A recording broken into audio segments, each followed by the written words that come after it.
Notre voyage du Laos au Cambodge commence par une étape en Thaïlande à Chiang Rai.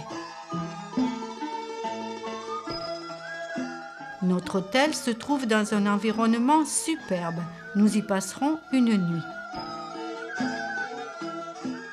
Chiang Rai est la porte d'accès vers les pays limitrophes, le Myanmar et le Laos. Cette région du nord de la Thaïlande, comprise dans le Triangle d'Or, était autrefois connue pour sa production et son trafic d'opium. L'après-midi, nous partons visiter la ville.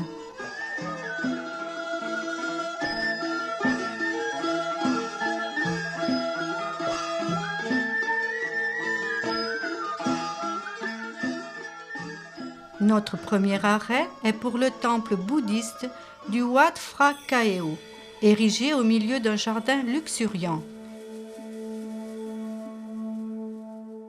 Le monastère abrite de superbes bouddhas de bronze, un musée et une bibliothèque.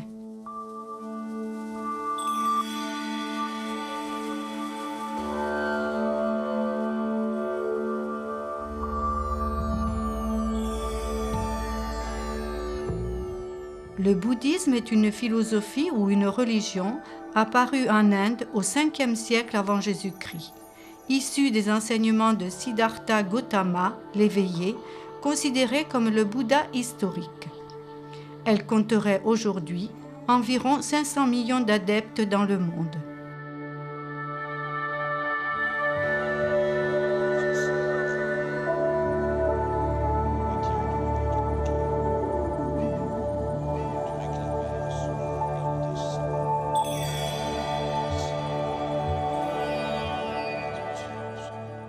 Le monastère bouddhiste obéit à une organisation très précise, liée aux rituels religieux. Il regroupe le temple avec une salle de culte contenant des bouddhas, le stupa contenant des reliques, l'abri du tambour, les bâtiments d'habitation des moines et des pèlerins, des chapelles ou des hôtels et la bibliothèque.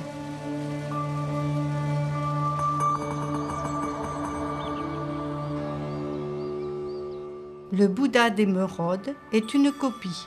L'original se trouve à Bangkok. La légende raconte qu'il fut découvert au XVe siècle dans le stupa frappé par la foudre.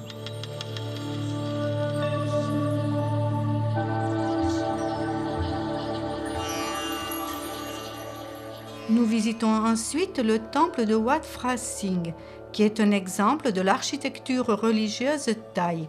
Il a été construit au XVe siècle par le roi Phra Kao Maha Proma.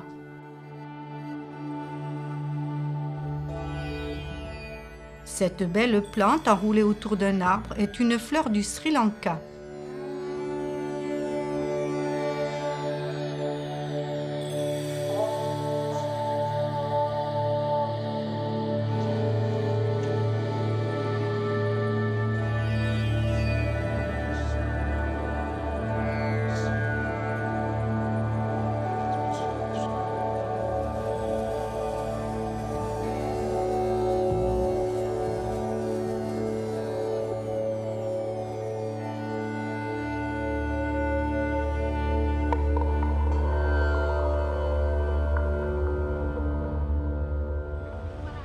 Nous passons par le marché où se côtoient légumes et fruits frais, poissons et crustacés et des plats cuisinés sur place, au milieu d'odeurs fortes.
Le soir, nous allons au marché d'artisanat local.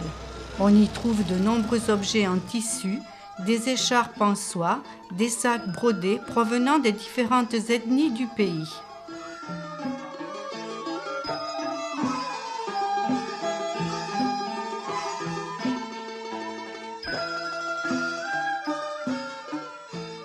Sur les places, des gargotes servent des repas typiques au son des orchestres.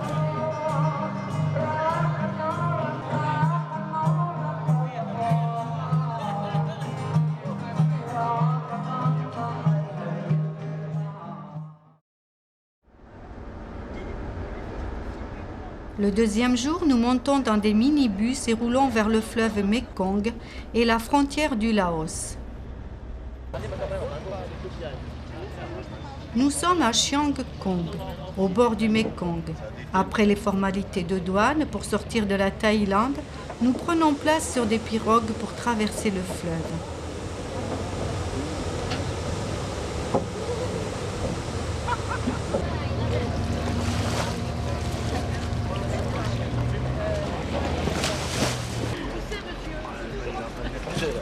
Trop lourd, trop lourd. C'est trop lourd.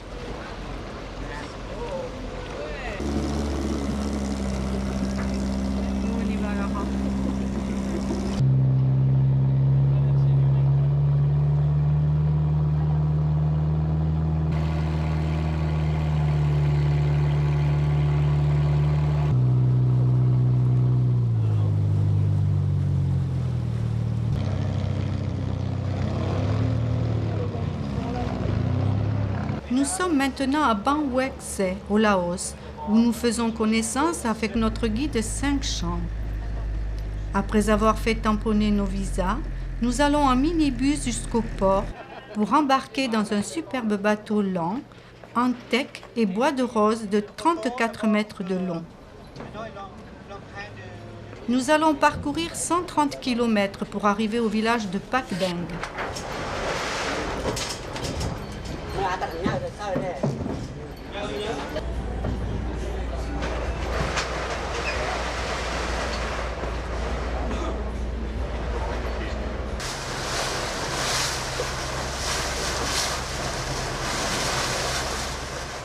Le Mekong a une longueur totale de 4500 km.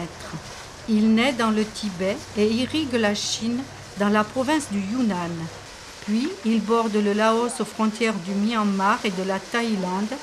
Il coule ensuite au Laos, revient à la frontière avec la Thaïlande, traverse le Cambodge, se prolonge au Vietnam, où il se jette en 8 bras dans la mer de Chine.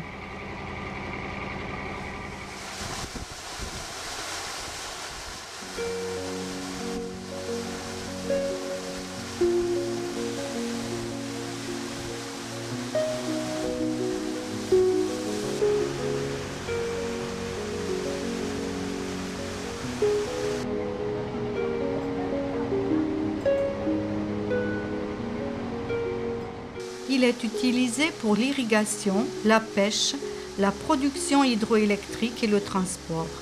Il parcourt 1865 km au Laos, mais seulement 322 km sont navigables car son débit est irrégulier.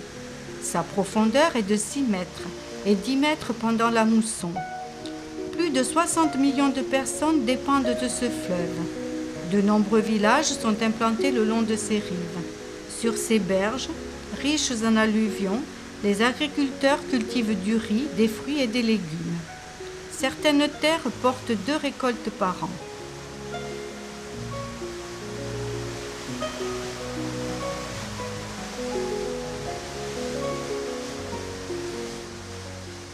Le Laos est un pays majoritairement montagneux, recouvert pour moitié par la forêt. Ces forêts de type tropical comprennent des arbres à feuilles caduques tombant durant la saison sèche. Un tiers de ces forêts sont encore des forêts primaires. Depuis le bateau, nous verrons des tecks, des arbres fruitiers comme le bananier et des bambous. Des plantations de teck dont le bois imputrescible est très recherché permettent de reboiser la forêt très sollicités.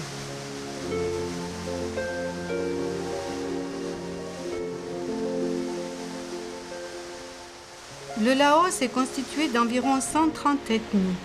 Les populations sont classées en 3 groupes. Laos des plaines, Lao Lum, Laos des collines, Lao Tung, et Laos des montagnes, Lao Sung. Ces ethnies parlent des dialectes différents. La langue officielle est le lao. C'est une langue à système tonal. Elle compte 6 tons et comporte des mots polysyllabiques. Le même mot peut avoir plusieurs significations en fonction du ton prononcé. Tous les villages n'ont pas d'école. Le taux moyen d'alphabétisation du pays est de 68%. Nous faisons un arrêt dans un village Hmong du groupe Lao Sung.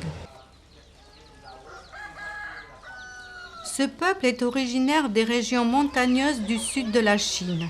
Il est aussi appelé Miao, qui signifie riz cru, et désigne des populations nomades peu intégrées. Les Hmong vivant au Laos représentent environ 438 000 personnes. Une partie de ce peuple vit encore dans la jungle. Ils sont de religion animiste. Ils croient recevoir 3 âmes à la naissance. La première leur resterait après la mort, la deuxième partirait vers le royaume de l'au-delà et la troisième serait réincarnée. Il faut payer la dot aux filles, ou bien les parents de garçons doivent payer la dot aux parents. Saint Chan explique les rites du mariage. Lorsqu'un homme Hmong veut se marier, il choisit sa future épouse, qu'elle soit consentante ou pas. Pendant la nuit, il va l'enlever avec l'aide de sa famille et la ramène chez lui. Le matin suivant, sa famille va réveiller la famille de la femme et discuter du prix à verser en compensation de la future mariée. Ce prix est payé en nature, avec de l'alcool de riz, des porcs engraissés ou du riz. Chez les Hmong, le mariage est possible dès 13-14 ans. La polygamie est acceptée. La femme Hmong va vivre dans le village de son mari. Elle doit s'occuper de ses beaux-parents jusqu'à leur mort. C'est pourquoi il arrive que la future épouse d'un homme Hmong soit choisie par ses parents.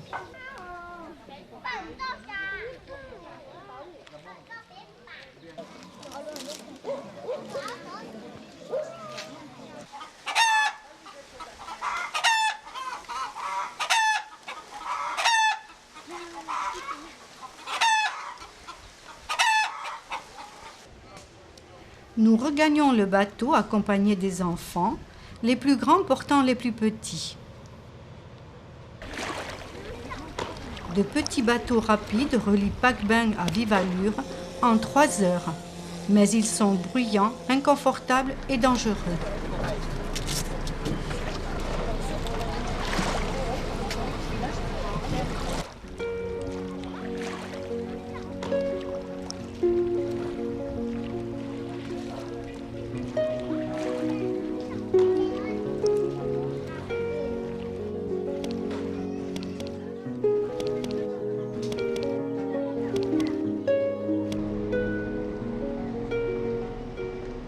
À midi, nous mangeons sur le bateau, servi par l'équipage.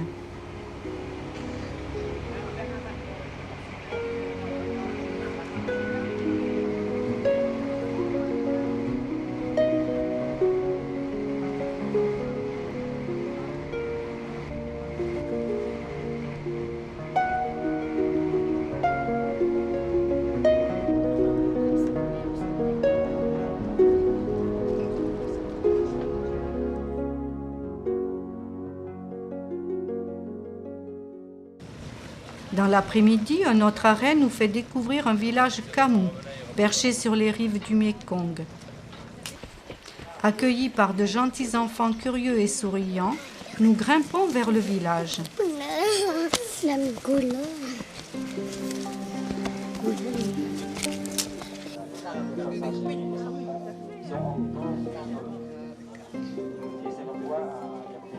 Les Kamu du groupe des collines Lao Tung sont appelés les esclaves à cause de leur statut défavorisé dans la société.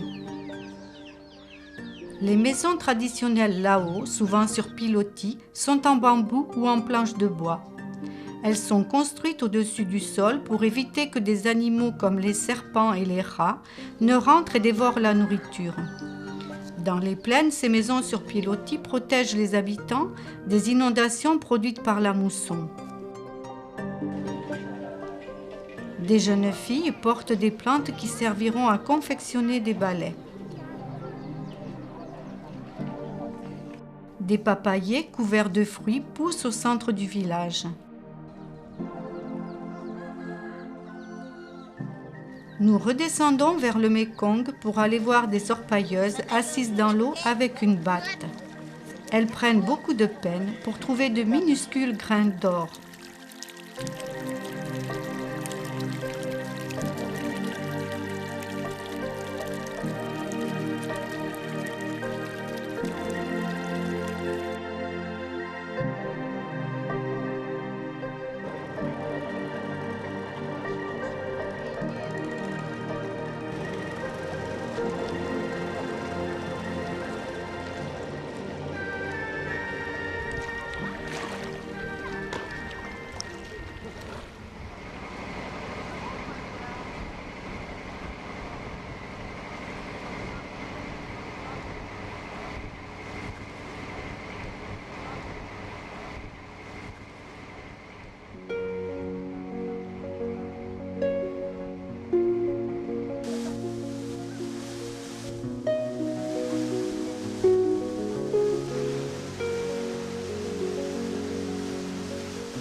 Le Laos, ou République démocratique populaire Lao depuis 1975, est surnommé le royaume aux millions d'éléphants. Il a été sous protectorat français de 1893 à 1953, date de l'indépendance du pays.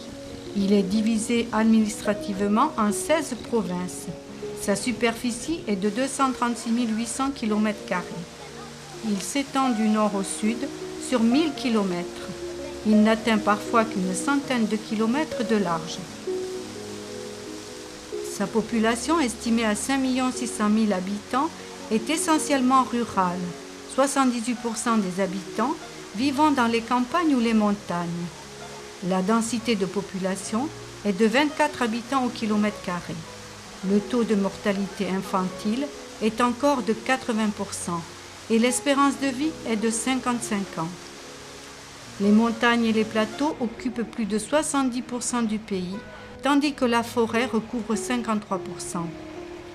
Le climat tropical est caractérisé par les moussons. Il comprend 2 saisons, la saison sèche d'octobre à avril et la saison des pluies de mai à septembre.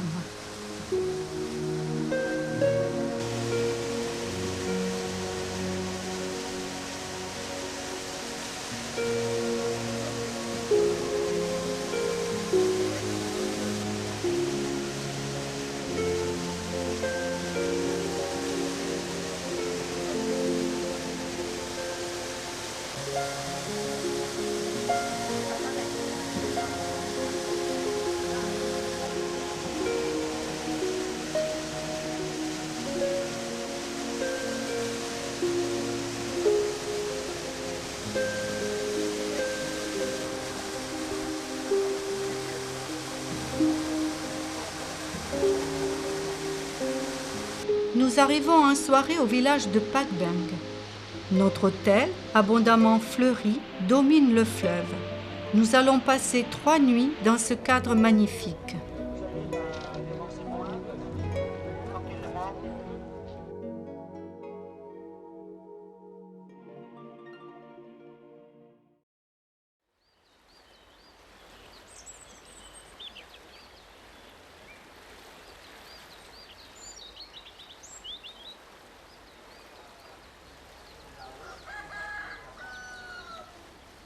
Le 3e jour, nous partons équipés de bâtons pour une promenade dans la montagne et la forêt, dont le but final est un village. Nous sommes accompagnés par 4 charmants porteurs qui vont nous aider toute la journée.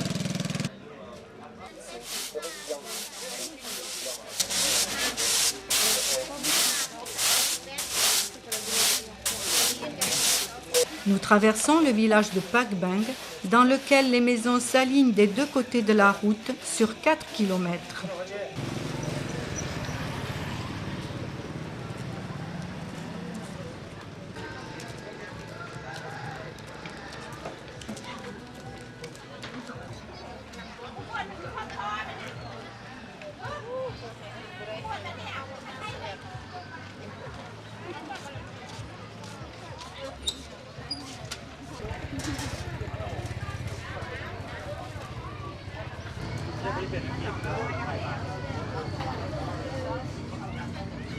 Après avoir traversé le petit marché du matin, nous commençons à grimper.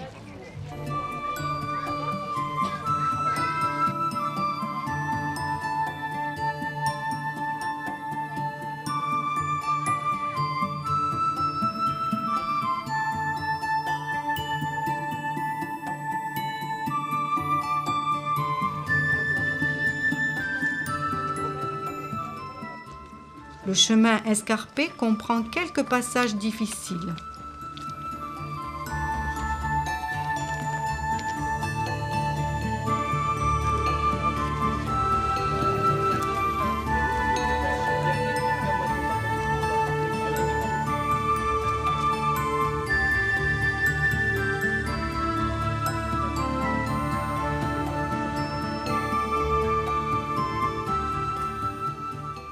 Nous sommes maintenant dans la forêt.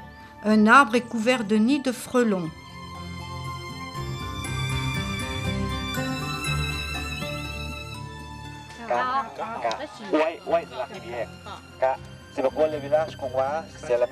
Cinq champs s'arrêtent au bord de la rivière Ka pour nous donner des explications et nous regrouper.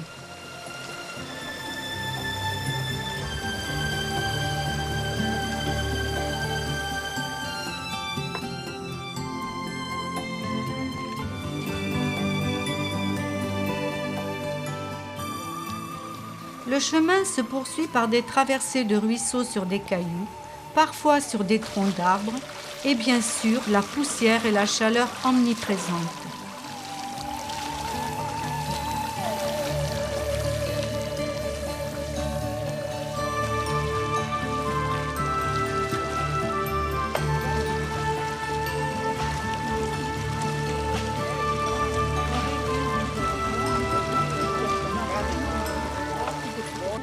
Des femmes ouvrent des bambous avec des machettes qui seront trempés dans le ruisseau, puis séchés et serviront à confectionner les murs des maisons.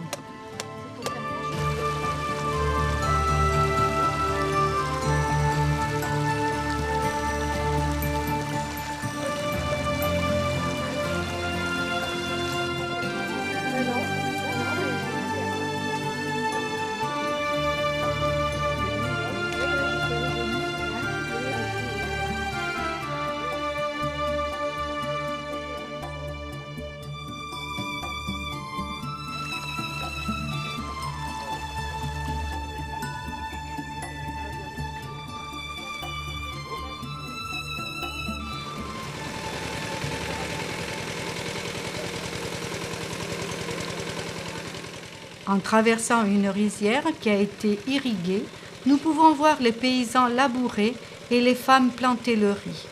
C'est un travail communautaire. Les gens sont souriants et amusés par les touristes.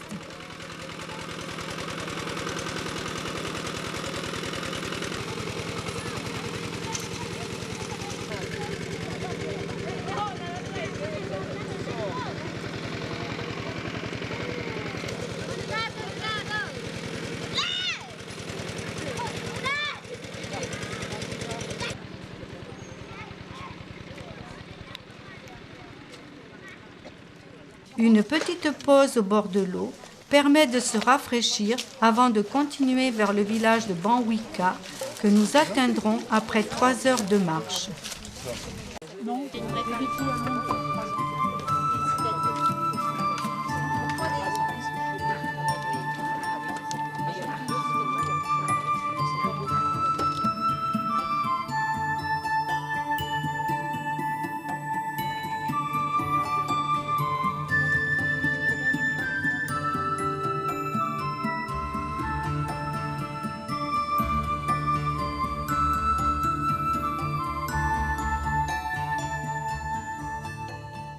Ce village de 440 habitants comprend 74 maisons. Il est arrosé par la rivière Ka.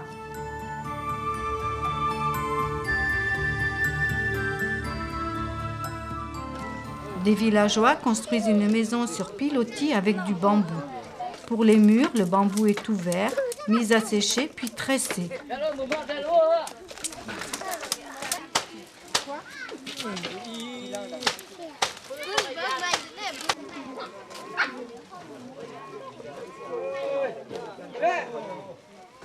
Les villageois sont accueillants et fiers de leurs enfants.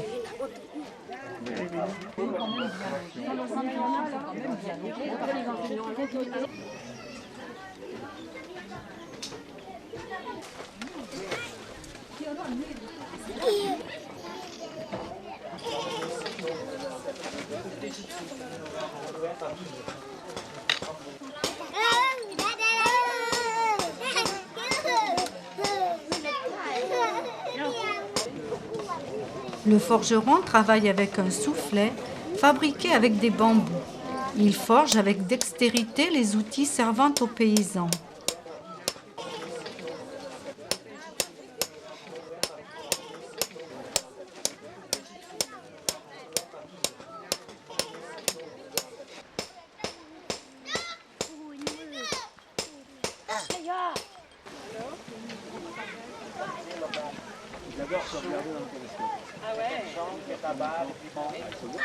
Le village possède une unique épicerie.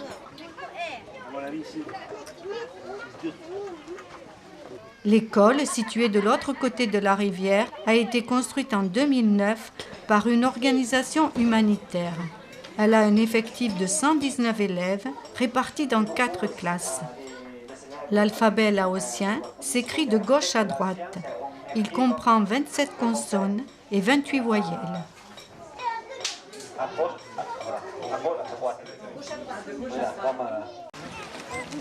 Regardez comme ils sont faits.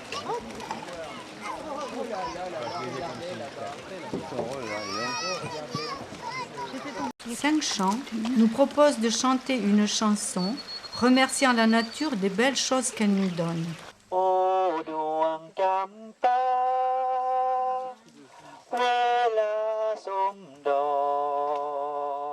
De retour au bord de la rivière, nous mangeons le pique-nique servi par les porteurs.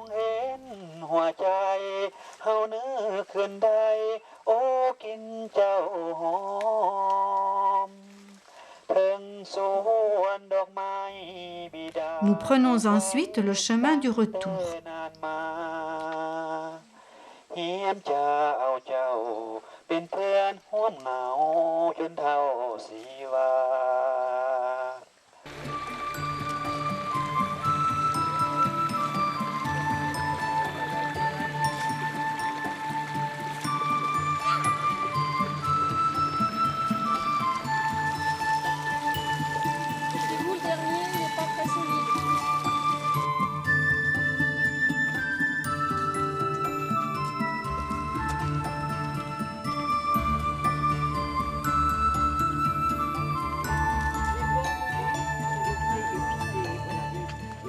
Dans la rivière, une enfant lave des algues comestibles.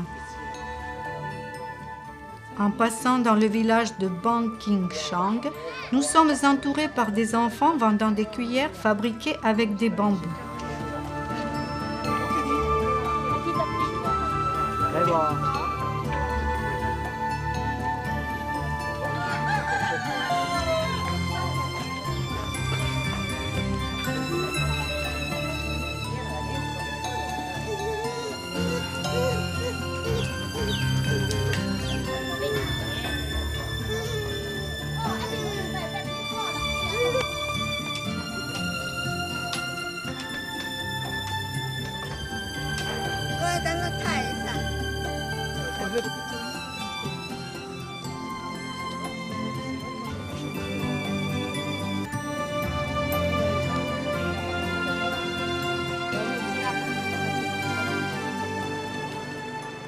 Vers 18h, nous approchons de l'hôtel, contents de notre journée, mais aussi avec l'envie de prendre une douche et de nous reposer.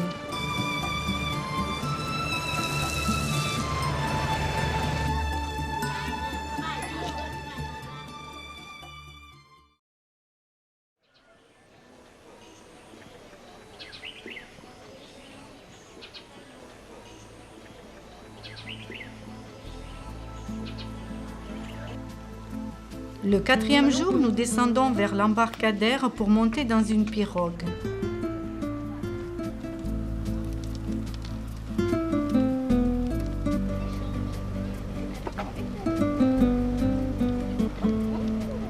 Nous traversons le Mékong pour aller au camp des éléphants.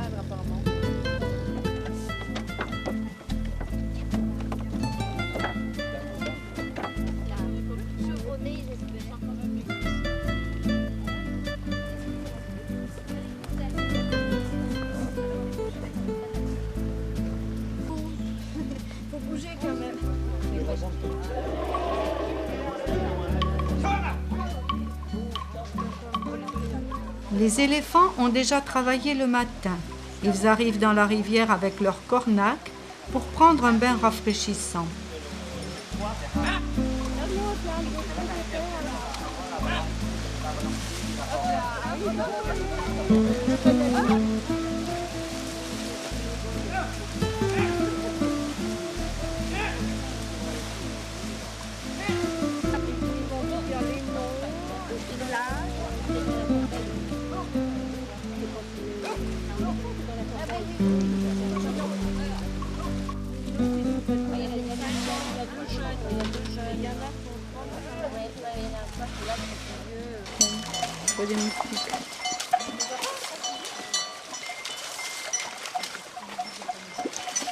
Nous grimpons sur le dos de l'éléphant et nous partons pour une promenade dans la forêt. Nous sommes un peu secoués. Filmer ou faire des photos devient difficile. Heureusement, l'éléphant fait des pauses de temps en temps.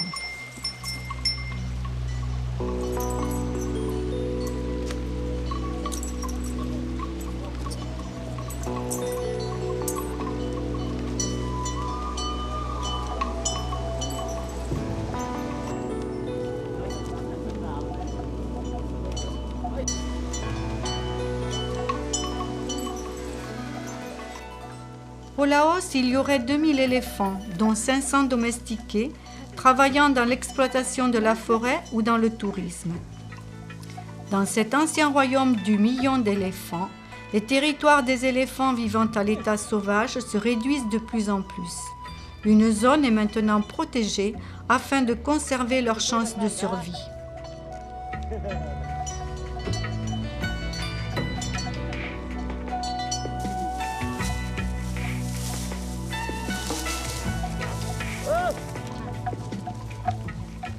L'éléphant d'Asie, plus petit que celui d'Afrique, mesure de 2 mètres à 3,50 mètres au garrot.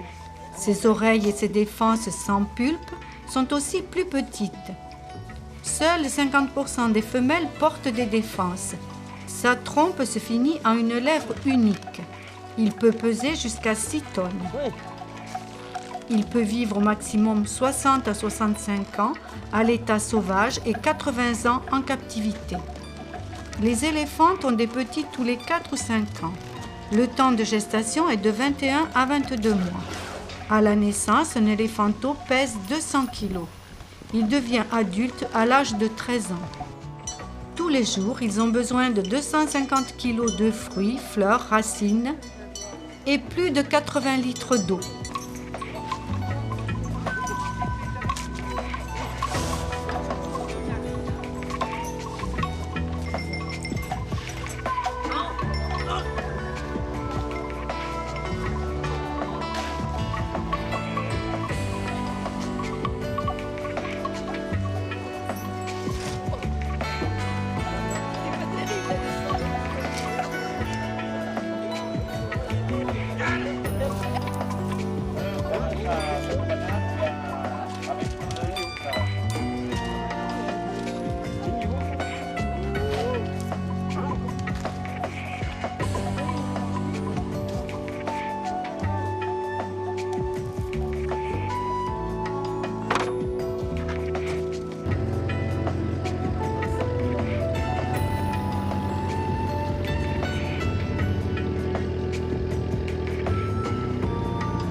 L'après-midi, la chaleur étant trop forte, nous prenons un petit repos avant d'aller visiter le village de Pakbeng, situé au confluent du Mékong et de la petite rivière Beng.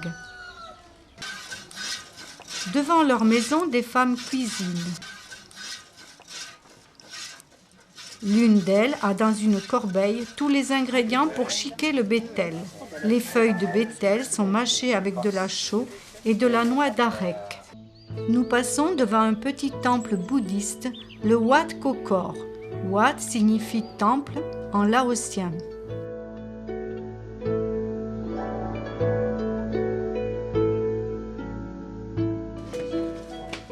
Puis nous allons voir un autre temple, le Wat Sichom Cheng, qui date de l'époque coloniale française et renferme quelques objets sacrés.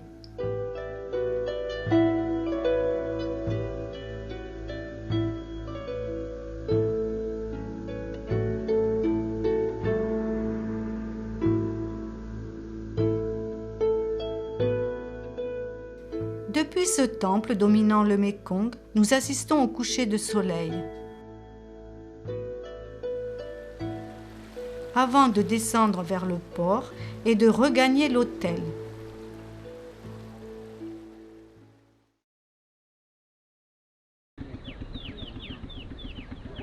Le 5e jour, nous embarquons pour une journée de navigation sur le Mékong.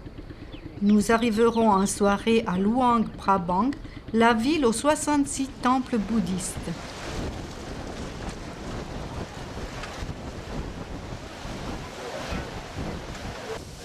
Les Laotiens sont à 65% bouddhistes, 33% animistes et 1% chrétiens. Ils pratiquent le bouddhisme Hinayana du petit véhicule, qui préconise la fidélité aux enseignements primitifs de Bouddha, et considère que le Bouddha est un maître qui s'est contenté de montrer la voie. L'autre doctrine est celle du grand véhicule, qui ajoute à l'enseignement du Bouddha une doctrine théiste, magique et symbolique, avec des intermédiaires entre l'homme et le divin. La différence essentielle entre les deux doctrines est que le petit véhicule considère le Bouddha comme un homme et est basé sur des principes individuels, alors que le grand véhicule divinise le Bouddha et est basé sur des principes altruistes.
Dans la matinée, nous faisons un arrêt près du village de Weka.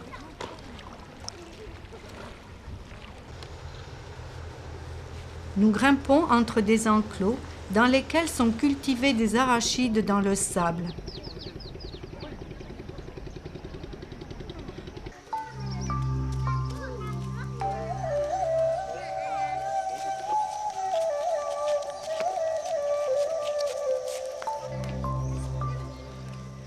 Au village de Weka, nous allons rencontrer une brodeuse et des vendeuses d'écharpes confectionnées par des villageoises avec leurs rouets et leur métier à tisser.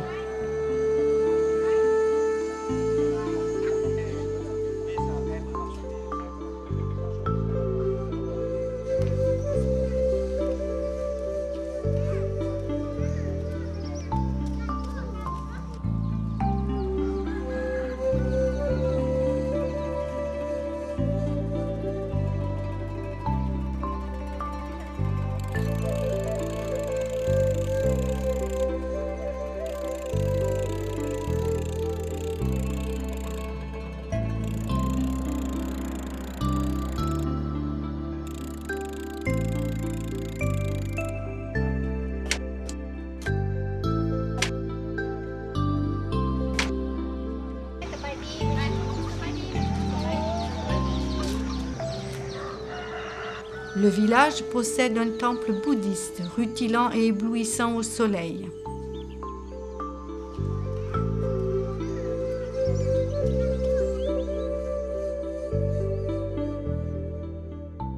Dans une cour sèche du tamarin, la propriétaire nous fera gentiment goûter ce fruit.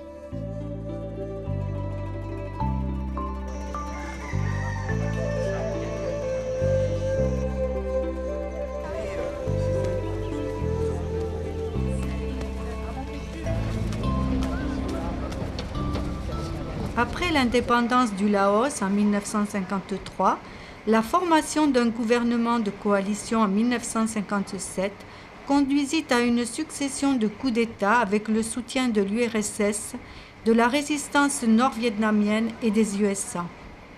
Entre 1964 et 1973, la guerre d'Indochine s'intensifia et le Laos endura des bombardements massifs de la part des Américains et des largages d'herbicides aux conséquences dramatiques.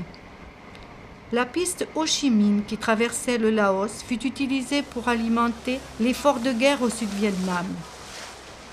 Les bombardements intenses sur la piste provoquèrent un désastre sur le site de la plaine des Jarres, pourtant hors du trajet. Le Laos aurait subi plus de 500 attaques aériennes par mois et environ 500 000 raids, soit une attaque toutes les 8 minutes pendant 9 ans. C'est en 1975 que les communistes prirent le pouvoir, provoquant l'exode de l'élite du pays. Le gouvernement s'engagea dans une politique de socialisation et à partir de 1988, de libéralisation économique afin d'obtenir des aides extérieures.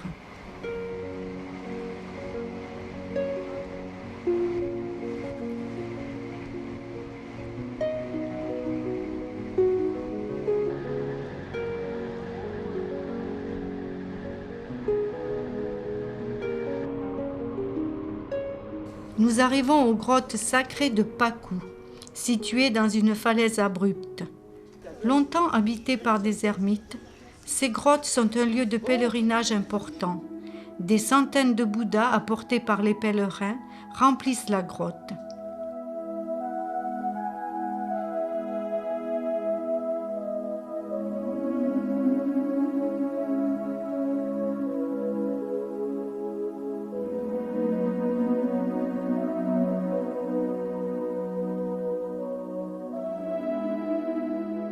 Il faut encore monter un escalier aux marches inégales pour rejoindre une autre grotte très sombre. À l'entrée, un gros Bouddha médite. La légende raconte que ce Bouddha, très beau, très courtisé, était troublé pour méditer. Les dieux exaucèrent ses prières, le rendirent moins séduisant en lui donnant ce gros ventre. Il put ainsi se consacrer entièrement à la méditation.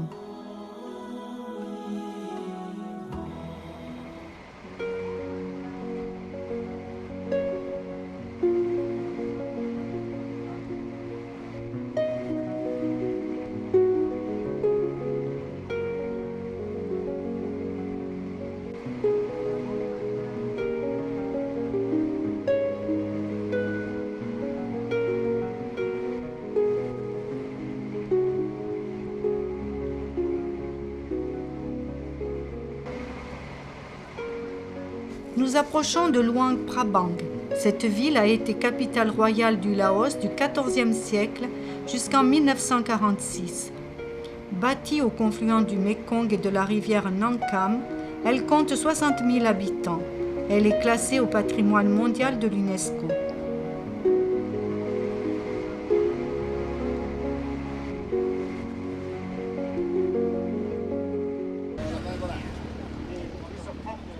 En débarquant à Luang Prabang, il faut encore monter un escalier pour rejoindre les tuk-tuk qui nous amèneront à l'hôtel où nous resterons 3 nuits.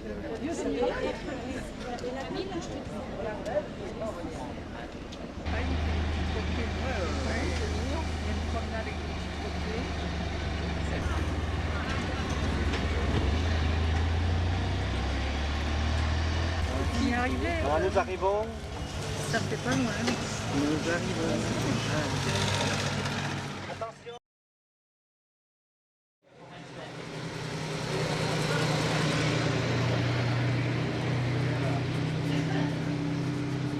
Le 6e jour, nous visitons plusieurs temples de Luang Prabang, tous plus beaux les uns que les autres. Nous montons un escalier flanqué des deux côtés de nagas, serpents mythiques, qui mène au Wat Ossian. Dans ce temple se tient une fête bouddhiste. La population très fervente et très pratiquante fait des offrandes et des dons pour acquérir des mérites.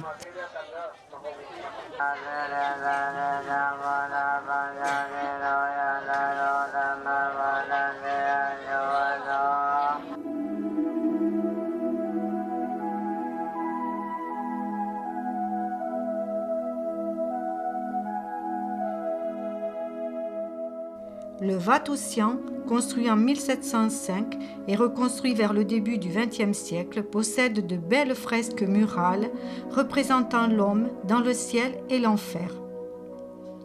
Nous pouvons entrer dans les temples et photographier. La visite exige une tenue polie, comme disait Cinq Chan, épaules et cuisses couvertes, tête nue et pieds nus.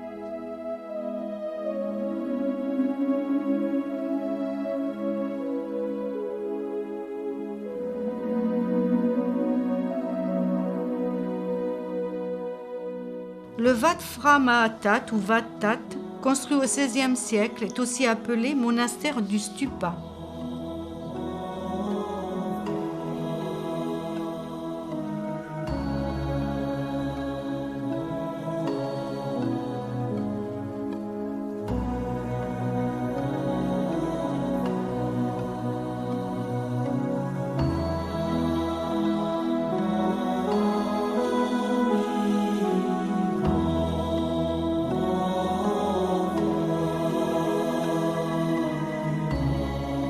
Nous partons en tuk-tuk vers un autre temple. La circulation des cars est interdite à Luang Prabang. Nous traversons un très beau jardin avec un bassin de nénuphars.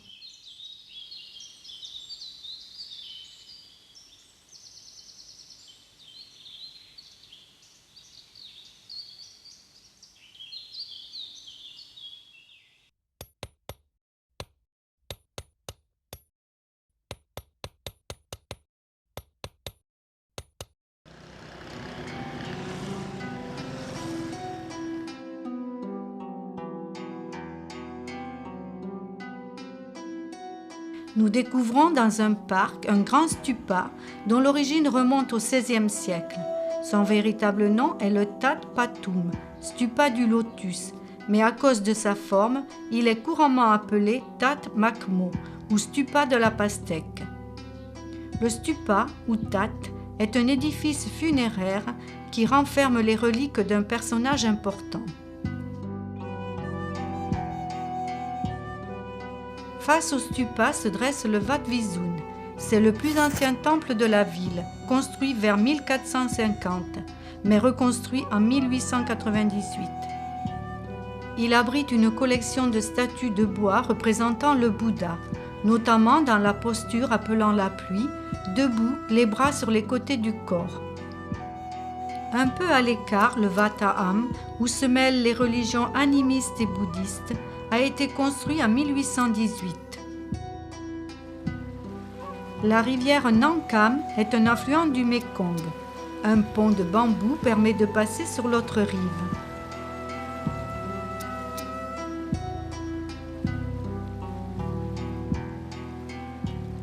Encore un petit tour en tuk-tuk pour aller au prochain temple. Le Wat Siang Tong, ou monastère de la Cité d'Or, est l'emblème religieux de Luang Prabang, ce qui lui a valu d'être totalement épargné par le pillage de 1887. Construit en 1560 par le roi Setthathirath, il est considéré comme la référence architecturale de Luang Prabang.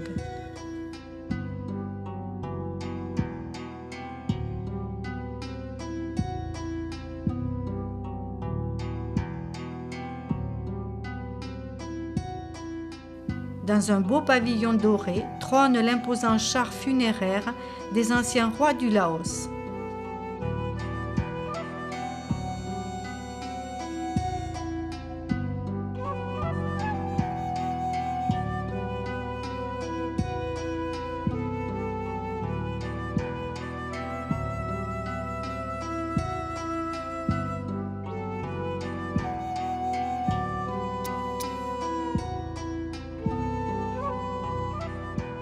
La bibliothèque et la chapelle rouge ont des murs décorés de mosaïques de verre de couleurs vives sur fond rose, représentant des scènes de la vie quotidienne dans les villages et quelques récits religieux.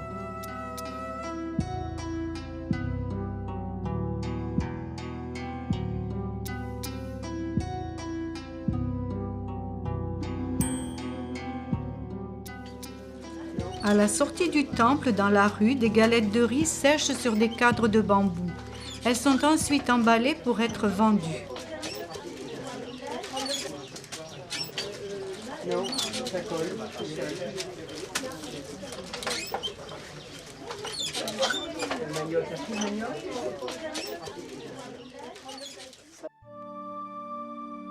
Nous sommes au Wat Sene Souk Haram, ou temple aux 100 000 trésors. Ce temple a été construit en 1718 par le roi Kitsarat avec 100 000 pierres ramassées dans le Mékong.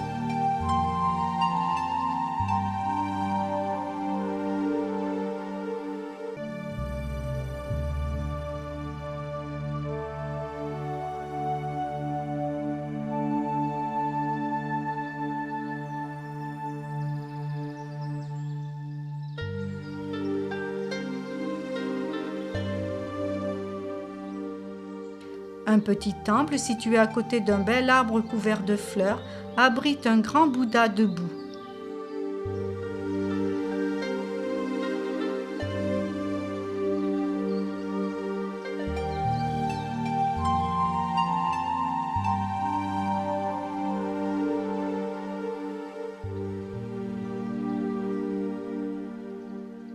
Dans un abri reposent 2 superbes pirogues de 50 rameurs chacune, qui participent à une course sur la rivière Nam Kham en juillet et septembre.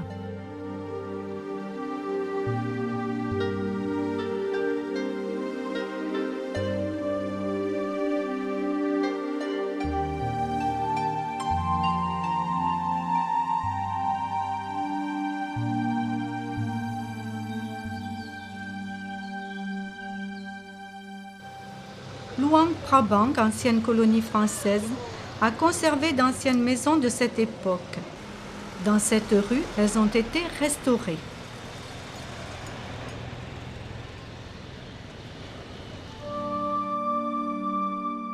La prochaine visite sera le mont Phu-Si.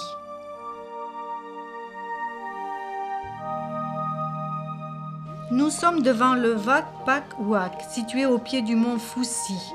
Construit en 1861, il possède de magnifiques portes en bois doré et sculpté.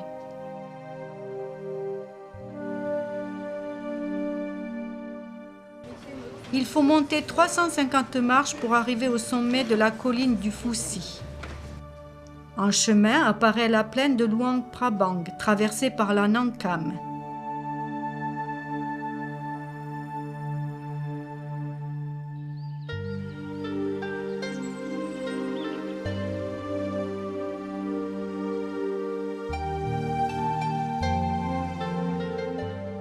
Des représentations de Bouddha sont installées dans des grottes. Plus loin, d'autres Bouddhas, dans des attitudes différentes, illustrent les jours de la semaine.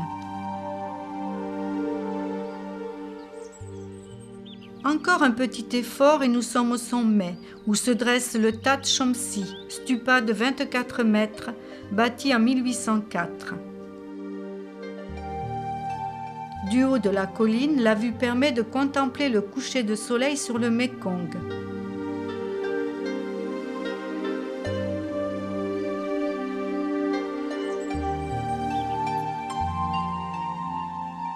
Redescendus de la colline, nous faisons un petit tour au marché de nuit, qui se tient de 17h à 22h.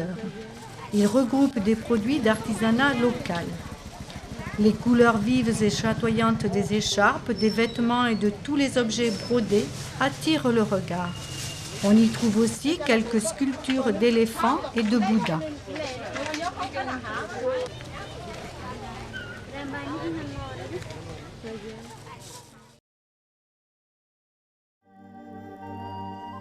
Le 7e jour, nous nous levons de bonne heure pour assister à la cérémonie des offrandes dans la rue principale. À 6h30, environ 300 moines de tous âges arrivent.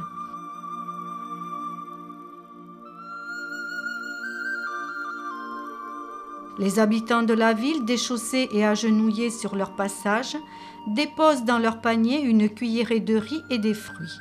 Les moines mangent 2 fois par jour, le matin et le midi. Il faut être moine au moins une fois dans sa vie, et pour cela avoir au minimum 12 ans.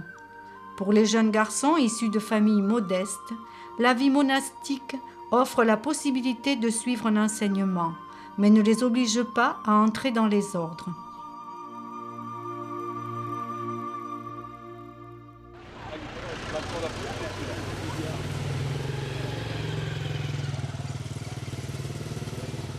Nous marchons jusqu'au port de Luang Prabang pour embarquer dans un bateau qui nous amènera dans un village de tisserands.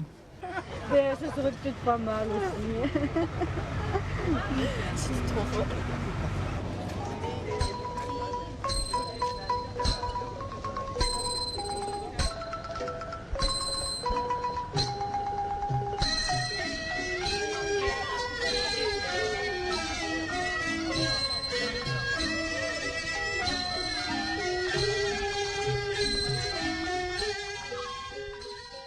Encore des marches avant d'atteindre le village d'artisanat de Bang Sang Kong.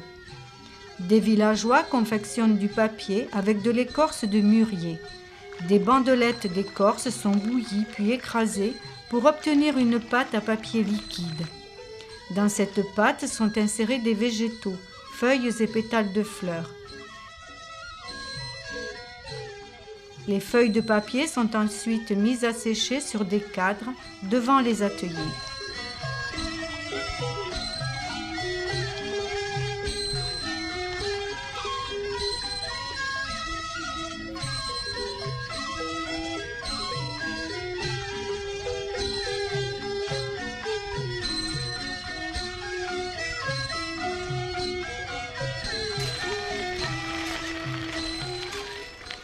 Plus loin, des ateliers pratiquent le tissage de la soie. Le dévidage au rouet, la teinture et le filage sont réalisés manuellement par des femmes qui tissent 1 mètre par jour pour les motifs les plus simples et quelques centimètres pour les motifs les plus compliqués. La teinture de la soie s'effectue avec des produits naturels, végétaux ou minéraux.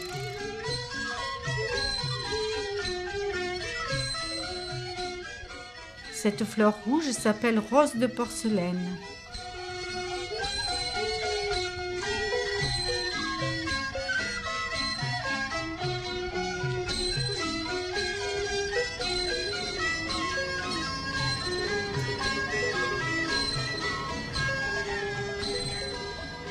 Nous repartons en car et faisons un bref arrêt dans un village Hmong avec une allée centrale bétonnée bordée de petits étals vendant essentiellement des tissages.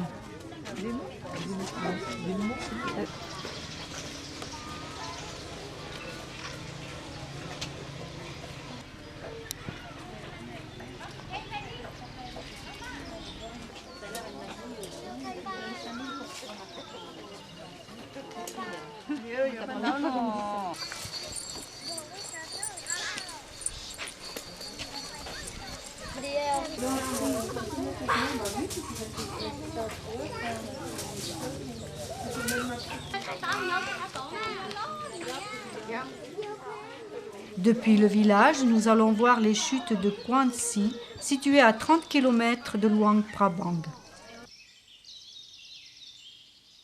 En arrivant aux chutes du Quan Si, nous nous retrouvons dans une forêt à la végétation luxuriante.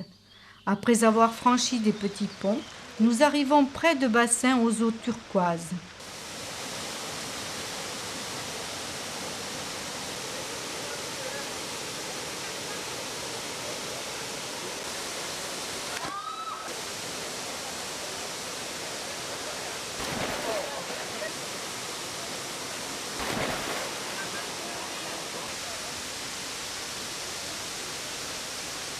En suivant le chemin, on peut admirer les bassins successifs qui descendent en cascade.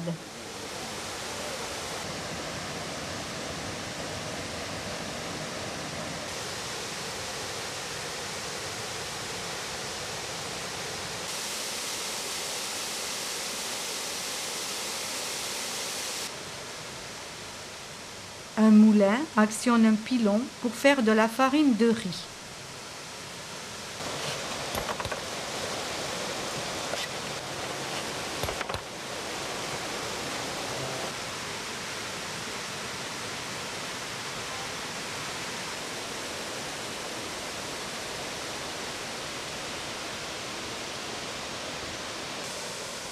Nous arrivons enfin près d'une grande chute d'eau rafraîchissante. C'est dans ce cadre enchanteur que nous sera servi un pique-nique de luxe.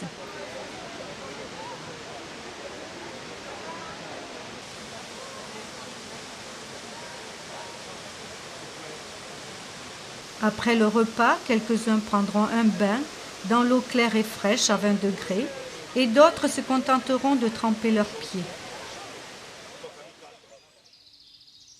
En bas des chutes, dans un enclos, est installé un centre pour la protection des ours d'Asie.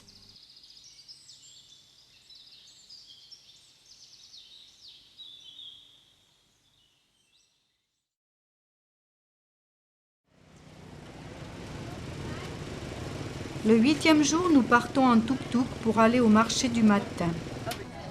Dans ce marché, les Laotiens viennent s'approvisionner en produits alimentaires. Fruits, légumes, viandes sont proposés à l'étalage, souvent sur des bâches posées sur le sol.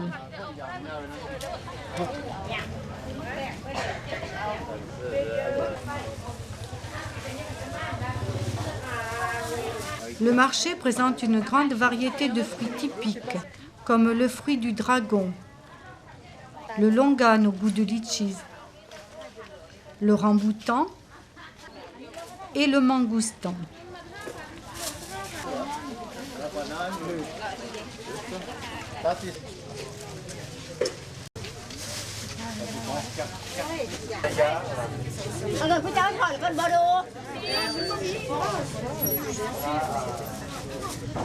On trouve de nombreuses denrées atypiques, comme ce bois servant à parfumer la soupe, des larves vendues dans un bambou, des taupes ou des crapauds vivants.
Les oiseaux en cage sont destinés à être relâchés tout en faisant un vœu.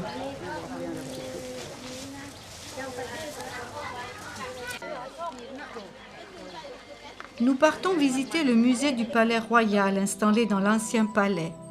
Construit en 1904, au début de l'époque coloniale, il mélange le style traditionnel lao et le style colonial français. Il fut la demeure du roi Sisavangvong. Pour pénétrer dans le palais, nous devons laisser sac et appareil photo et avoir une tenue polie. Ces collections retracent l'histoire du pays. Les différentes salles sont restées intactes. L'une d'elles renferme le Phra Bang, Bouddha d'or, qui a donné son nom à la ville. La pagode du Palais Royal est en restauration. Le dernier temple que nous visitons est le Wat Meh, construit début 19e. C'est l'un des plus beaux et des plus grands temples avec une architecture typique de Luang Prabang. Les motifs dorés de ces murs relatent la légende de l'avant-dernière incarnation du Bouddha. C'était le temple de la famille royale. Il a abrité le Phra Bang, Bouddha d'or, emblème mystique national du pays. Il a été la résidence du plus haut dignitaire bouddhiste là-haut, Phra Sankara.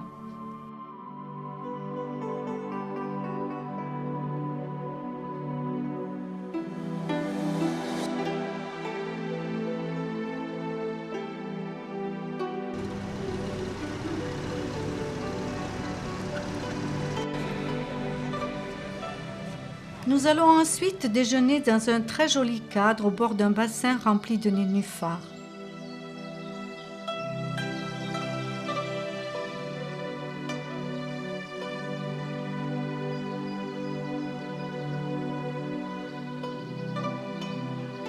Après le repas, nous quittons Luang Prabang en tuk-tuk pour aller à l'aéroport direction Vientiane. Après 3/4 d'heure de vol, nous voici dans la capitale du Laos, Vientiane, pour 2 nuits.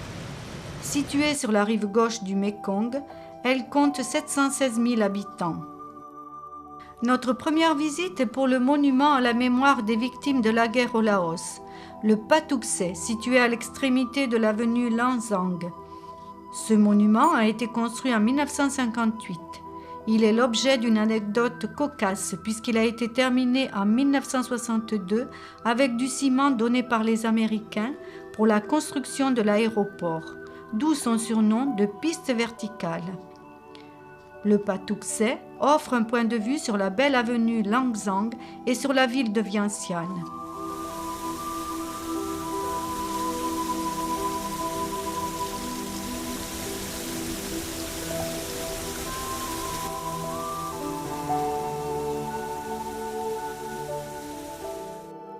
Nous sommes au Wat Simuang, bâti à l'emplacement d'une porte de l'ancien rempart de la ville.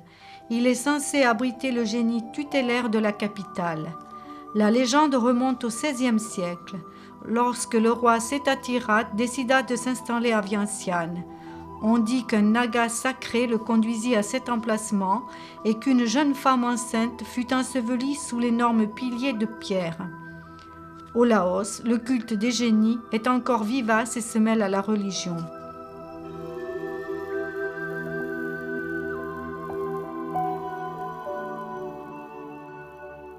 Au soleil couchant, nous longeons le Mékong avant de nous arrêter. Les gargotes se sont installées sur la plage. Sur l'autre rive, c'est la Thaïlande.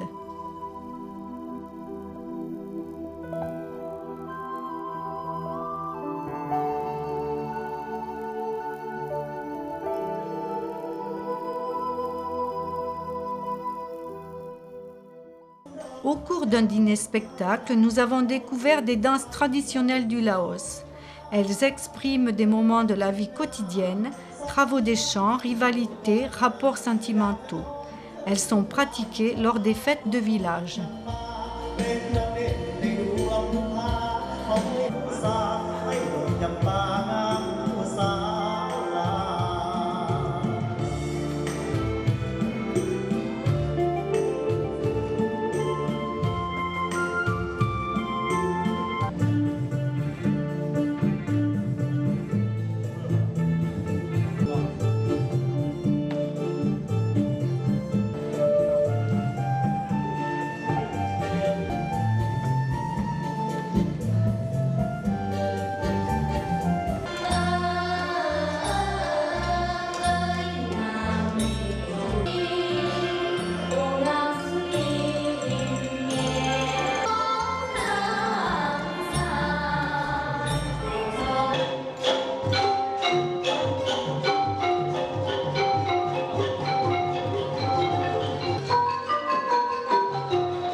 Le 9e jour, la visite sera pour le Wat Sisaket, construit par Khao Hanu en 1818.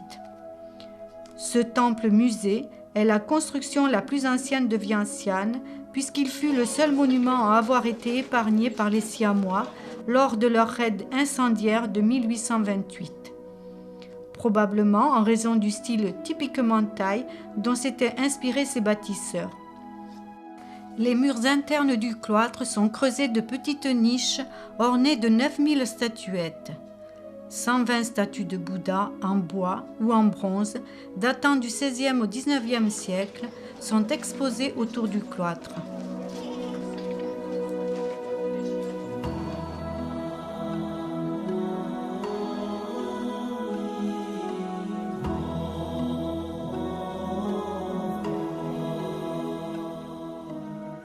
Le Hang Od est une gouttière servant lors des cérémonies de passage de niveau hiérarchique des bonzes.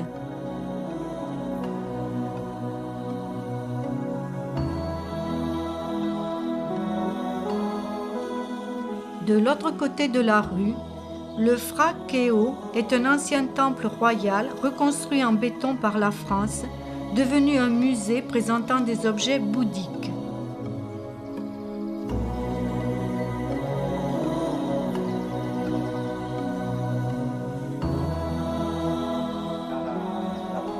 La jarre creusée dans la pierre provient de la plaine des Jarres, située au nord-est du Laos. Cette région a été copieusement bombardée par l'aviation américaine pendant la guerre avec le Vietnam.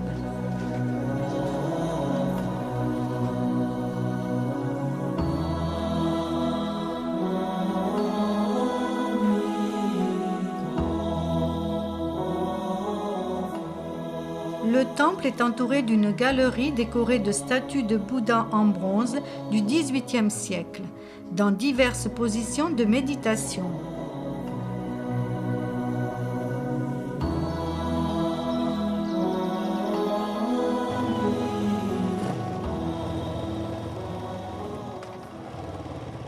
À Vientiane, le marché du matin, Talat Sao, par opposition au marché du soir qui se trouve dans un autre quartier, est un grand bazar en béton, comportant 3 corps de bâtiments à 2 étages. Il est en cours de modernisation. On y trouve à peu près tout, artisanat, appareils ménagers, téléviseurs et autres.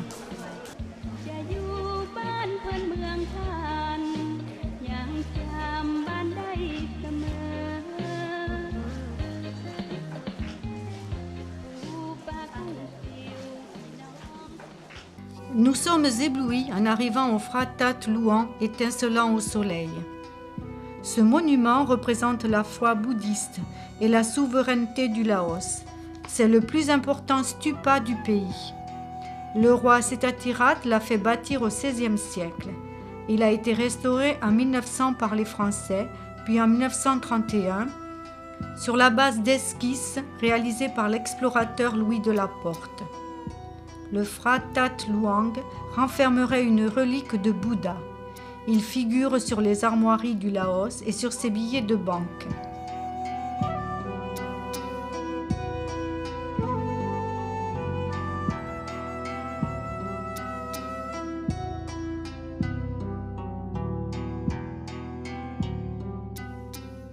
Ce stupa recouvert d'or mesure 45 mètres de haut. Il est composé de 3 niveaux. La base représente le monde matériel. Le second niveau, entouré de pétales de lotus, présente 30 petits stupas, symbolisant les 30 perfections bouddhiques allant de la charité à la sérénité. Enfin, le 3e niveau, le stupa central, symbolise le passage de l'ignorance à l'illumination.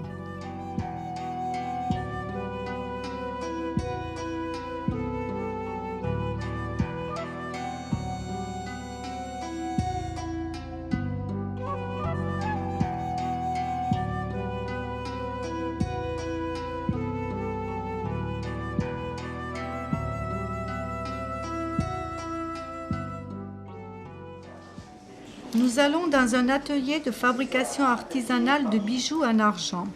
Les jeunes Laotiens en apprentissage dans cet atelier réalisent des bagues, bracelets, colliers et ceintures. Les bijoux en argent sont vendus au poids.